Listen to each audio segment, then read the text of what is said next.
Welcome to Reading Between the Lines with Roshan. I recently watched The Zone of Interest, and I have to say, it is quite a unique telling of the Holocaust. I've seen quite a lot of good World War narratives so far, and the idea of watching one more does not seem exciting because I think to myself, what more could you say? And even if you have something new to say, how will you show it differently? This is where I think the Zone of Interest has managed to make its mark. I must tell you at the outset, their style is not entirely unique. But as someone who enjoys reading and finds literature even in movies, I loved how artfully Jonathan Glazer managed, without showing us directly what the victims went through, to show us their suffering. I liked the opening 15 minutes of the movie. You see the family enjoying a nice afternoon by the river, a sort of picnic, and you would imagine this is a normal family that lives peacefully nearby. There is also minimal sound here. You will just hear the birds chirping, the sloshing of the river, nothing out of the ordinary. Even the scenes that follow after, you see his family gathered about a boat, meant as a gift to Hoss. You see, everything is absolutely normal. This is a family like yours or mine that likes to throw surprises for family members and, if possible, gift something they might value. But you get the first glimpse of the concentration camp about the 10th minute of the movie, with the boat that was gifted taking the forefront. On the sides of the frame, beyond the fence, you see the concentration camp. I like this shot. It's not something you notice immediately, and had you not known what the place signifies, you may have even paid only little attention to it. But I like the contrast at play here. They've shown a normal family trying to live a normal life right next to a concentration camp where people are treated cruelly. The fact this takes the sidelines and not prominence is deliberate and artful. And the way Hoss walks over to the camp is also shown as if there is nothing out of the ordinary. He's just going to the office like a regular person and nothing untoward would happen. If you actually pay attention, well, I didn't at first. You could already hear the drone of a machine running in the background. I mistook this for outdoor noise and didn't question it at all until later in the movie. But if you did pay attention to it right within the first 10 minutes, you would know that the sound you hear of a motor running was actually what Hoss had ordered to drown out the voices of the inmates screaming and to muffle gunshots. This deceptive normalcy continues throughout the movie. Even the discussion that Hoss has regarding the chambers meant to incinerate inmates takes a rather subdued tone. They sit across a table and discuss as if this is normal business.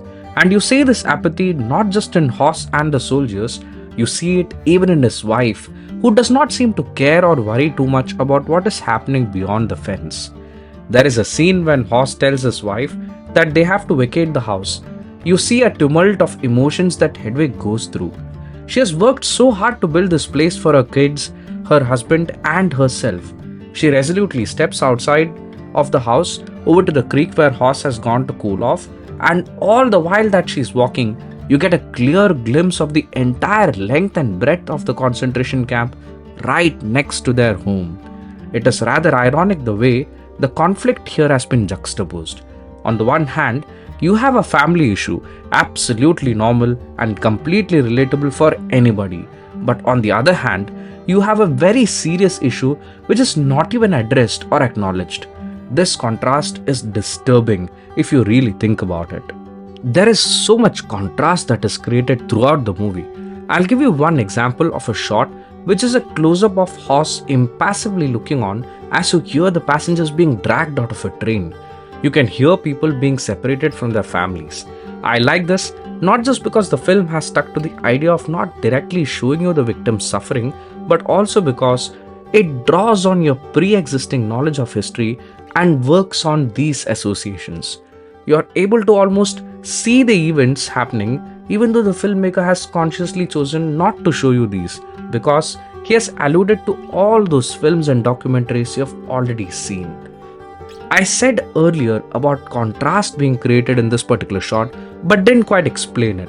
Well, so as you hear children being separated from their parents, the next shot immediately shows you Hoss's little girls stepping out of their home, bags on shoulders, getting ready for school.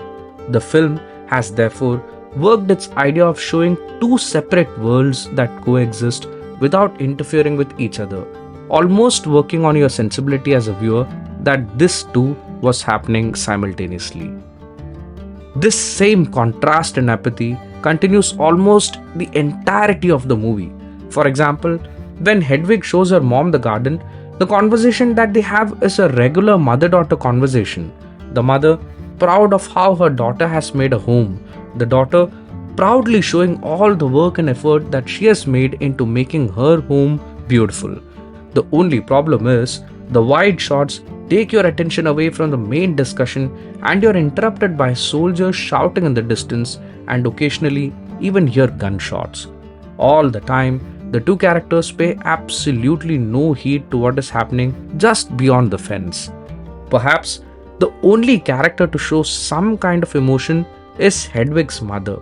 She watches a fire burning in the concentration camp and comes to the startling realization as to what is happening there. She packs a bag and leaves the next day. She may perhaps even represent a section of Germans who wasn't particularly sure of what really happened in these concentration camps.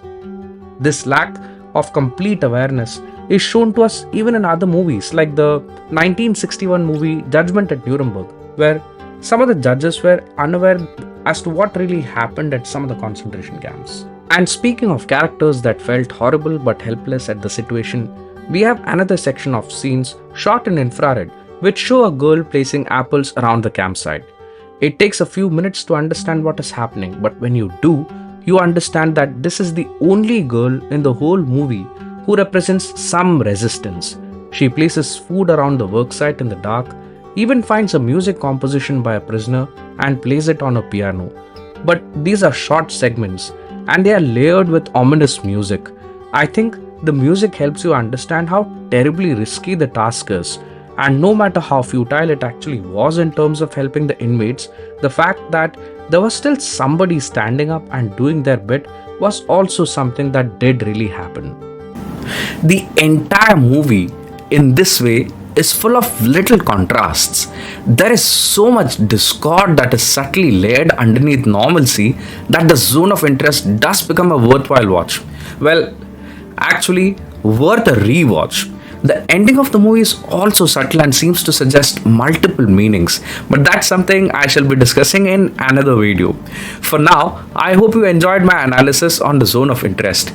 In case you haven't already seen this movie, go ahead and watch it on Amazon Prime and let me know in the comments whether you found it as beautiful as I did. I'll see you again in my next video. Until then, goodbye.